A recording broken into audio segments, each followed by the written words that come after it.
Hi guys! Now it's Thursday. I'm still wearing my Chandler shirt from the last time I recorded this because I still wish I was in room 12 and I still wish I was at Chandler right now, but that's okay. I'm outside again, about to read chapter 34 called The Mother, and I asked you guys to think about what do you think is going to be really difficult for Roz as she's starting to raise her own child that's not the same species or even like the same amount of life as her. So we're going to see what kinds of things Roz runs up against. Chapter 34, The Mother.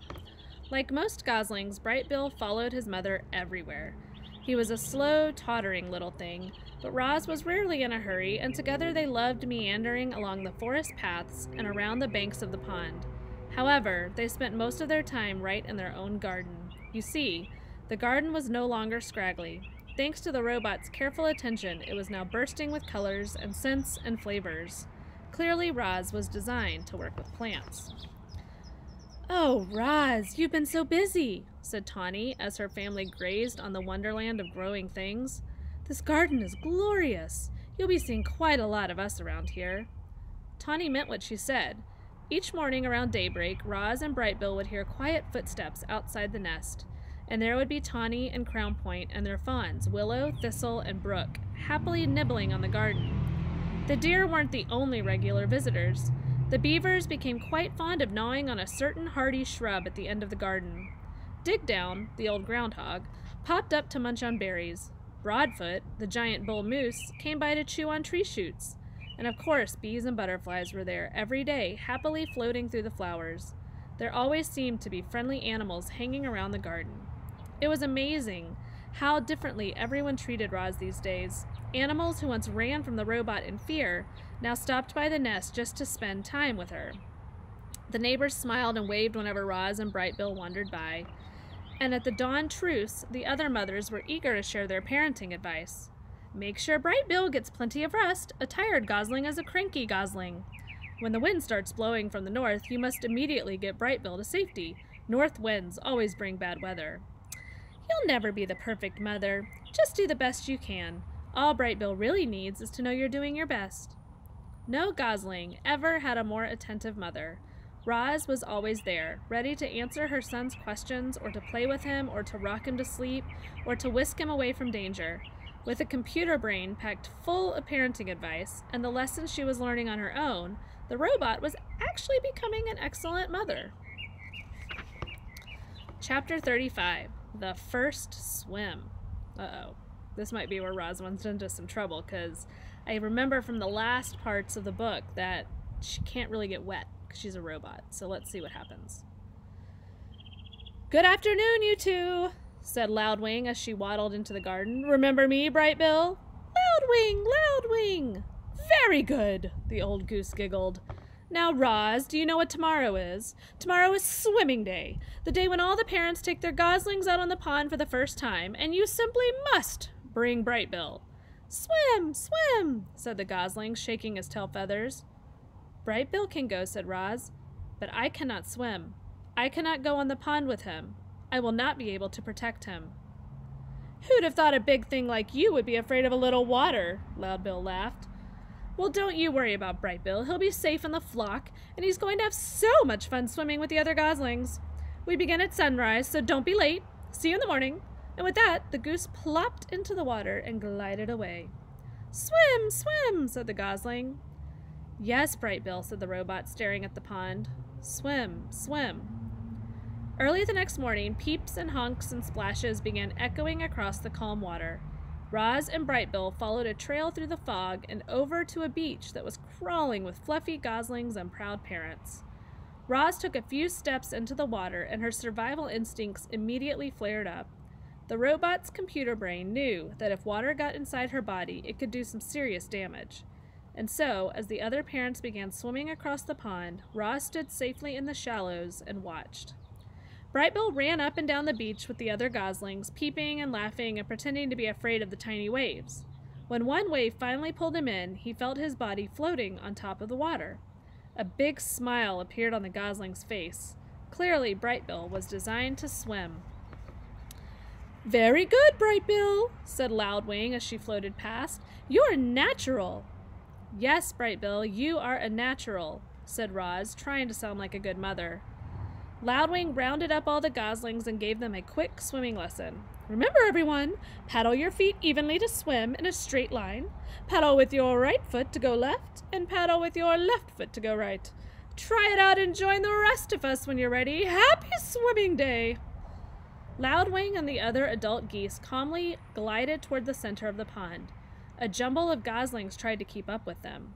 The youngsters jostled and splashed and peeped with excitement, and gradually they paddled in the direction of their parents. Only Brightbill lagged behind. "Mama, swim?" Roz pointed to the flock. "I cannot swim. Go have fun with the other geese. You will be safe with them." The gosling took a deep breath. Then he shook his tail feathers and paddled his feet and set out on his very first swim. He drifted too far to the left. Then he drifted too far to the right. But his feet just kept paddling until he caught up with the other goslings.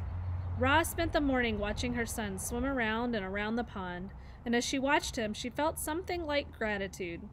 Thanks to Brightbill, the robot now had friends and shelter and help. Thanks to Brightbill, the robot had become better at surviving. In a way, Roz needed Brightbill as much as Brightbill needed Roz, which was precisely why she felt such concern when the mood on the pond suddenly changed.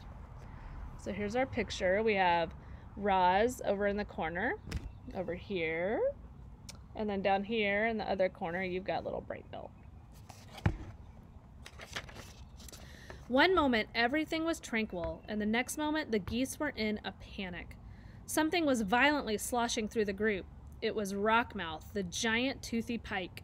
The fish had been a problem in the pond for as long as anyone could remember, but he never attacked goslings before. All the parents immediately went to protect their young. All the parents, except Roz. The robot could only stand in the shallows and watch as her son left the other geese behind and desperately swam toward his mother. "Swim to me, Brightbill, quickly!" The gosling kicked as fast as he could, but alone on the water, he made an easy target. The pond rippled as Rockmouth slashed below the surface. "Mama, help!" squeaked Brightbill. The robot was terribly conflicted. Part of her knew she had to help her son, but another part knew she had to stay out of deep water. Her body lurched forward and then backward again and again as she struggled to make a decision. And then Loudwing came to the rescue. "Rockmouth! Don't you dare harm that little darling!" The old goose fluttered over him and splashed down right on top of the fish. "Leave him alone!" She pecked and kicked and beat her wings against the fish until he surrendered to the murky depths of the pond. Loudwing escorted Brightbill back to his beach, and a minute later the gosling was in his mother's arms, safe and sound. "Rockmouth isn't as dangerous as he seems," said the goose out of breath, "but I think that's enough swimming for one day." Chapter 36. The Gosling Grows. Brightbill soon forgot about the incident with Rockmouth, and he spent his mornings cruising around the pond with the other goslings. He was becoming a great little swimmer. He was also becoming a great little speaker. "Hello, my name is Brightbill," he said to anyone who would listen. The gosling was small for his age, and he always would be, but he was growing bigger and stronger by the day. His increasing size was matched by his increasing appetite. He gobbled down grass and berries and nuts and leaves. Sometimes he'd snack on little insects if it was edible. Brightbill would eat it. And even if it wasn't edible, he might eat it anyway.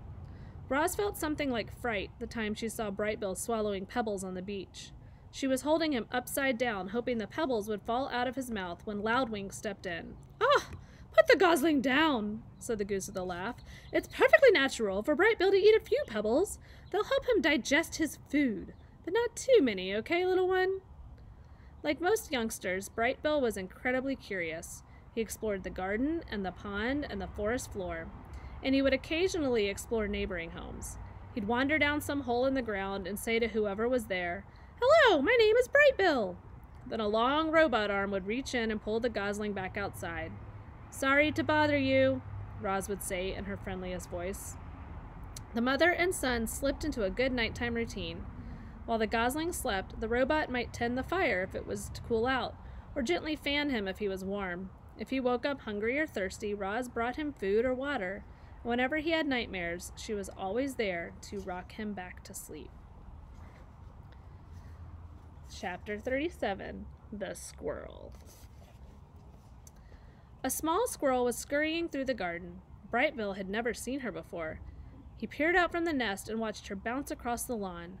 After a minute of spying, the gosling shook his tail feathers and waddled outside. "Hello, my name is Brightbill."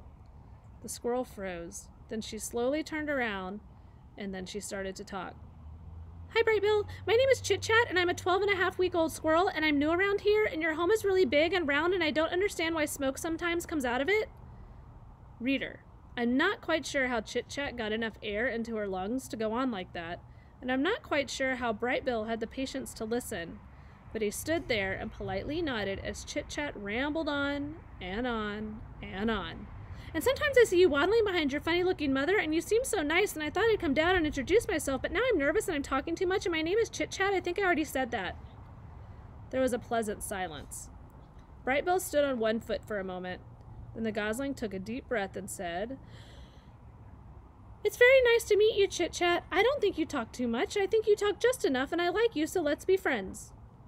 A big smile appeared on the squirrel's tiny face. For once, Chit-Chat was speechless. Next one's called The New Friendship.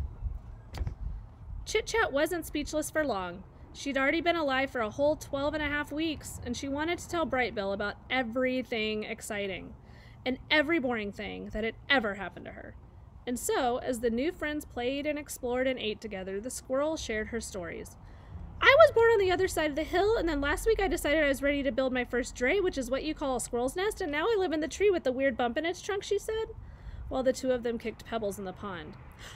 "One time a weasel chased me through the treetops until he missed a branch, and he fell all the way down and crashed into a bush and walked away all wobbly, and he never bothered me again," she said, while the two of them crawled through a hollow log. "Ew, gross! I saw you eat that ant one time after I ate a gnat by accident, and I didn't like it at all, and I mostly eat acorns and bark and tree buds and sometimes the yummy berries that grow in your garden," she said, while the two of them took a snack break. But Chit-Chat was a good listener, as she was a talker, and whenever it was Brightbill's turn to speak, she'd keep quiet and hang on his every word. Do you know who enjoyed their conversations most of all? Our robot Roz.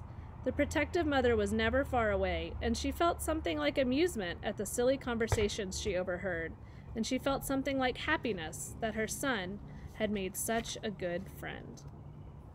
Okay, so we're gonna stop there for today.